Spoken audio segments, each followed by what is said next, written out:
Thanks, Owen. That's CGTN's Owen Fairclough reporting there. Well, let's go to our panel right now. Joining us from Babylon, New York, Chris Hahn is the host of the Aggressive Progressive podcast and the syndicated Chris Hahn radio show. Michael Johns is in Bethlehem, Pennsylvania. He's a conservative commentator, writer, and political analyst. With us from New York, Erin Mattei is host of Pushback with Erin Mattei on The Grey Zone.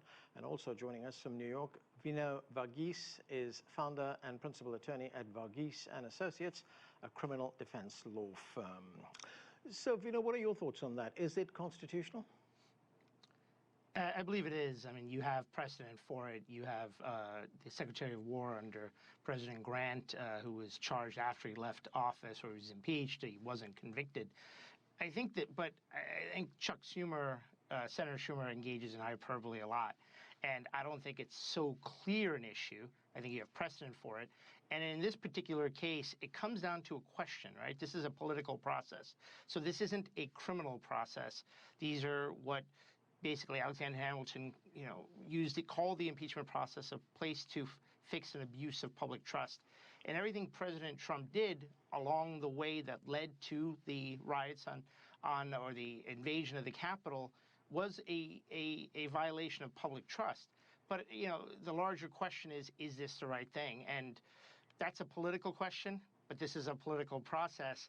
But ultimately, history will judge this as to whether the king is dead or alive. I mean, Trump survived one impeachment. If he survives this, what's to prevent him from running again? And I think that's the larger question for the Democrats. But I think they've hitched their, they know what get the train running, and we'll see what happens. Right. Just to clarify something, I mean, the penalty for this kind of offense, as you point out, it is political, but the penalty is removal from office. But the president has already left office. Right. But they can vote afterwards to permanently bar him.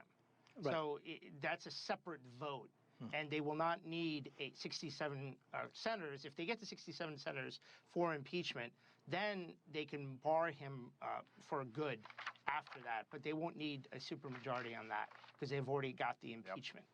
So I think that's the thing that makes this an interesting process. All right, let me bring the lawyer into this conversation. Vinoo, what do you make of this? I mean, I thought this had already been litigated, these allegations that there was impropriety in the elections. Joe Biden has already been sworn in as president.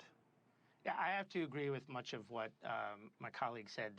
It was arguing against this. I mean, he lost 59 out of 60 court battles, and including a blistering opinion in the Third Circuit, basically eviscerating any claim that he had that there was any voter fraud. So this is just more of the same.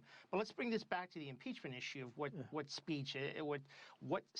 Right. I mean, let's take a look at what he did. Look at him pressuring this is including the articles of impeachment, pressuring the Georgia Secretary of State to find those 11,000, whatever number of votes it was, and then going from there to make public comments against Mike Pence, saying basically he's got to do the right thing or he's going to be held accountable.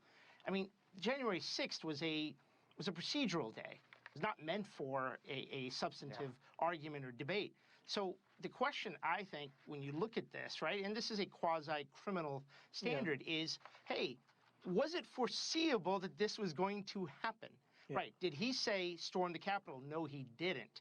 However, when you take all these actions together and all his tweets, right, it's one thing to make lawsuits, and he kept losing, right? He lost. Actually, that 60th lawsuit was, you want to call it a victory. All he was allowed to do was have his poll watchers get a little closer to where it was being counted. So it wasn't anything of any substance. Right. So when you look at this, he kept losing, and then he just turned something into something else, and then that became what led to the storming of the Capitol.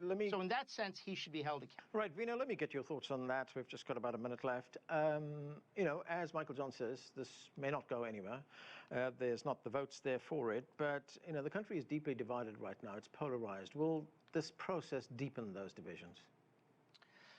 I don't think so. I think the fact that he's not in office is the real issue. You don't hear about him the way that you did. He doesn't dominate the news cycle. But the danger to the Democrats is that they bring him back into the news cycle. And a victory for Trump here will only embolden him. I do not believe, I still hold out maybe a faint hope that these senators in that these senators will do the right thing. I think impeachment, that they should vote to convict, and then vote to remove him from office. I think that will do a lot of good for the country and save the Republican Party so they can move forward. I mean, this is what's really at stake here.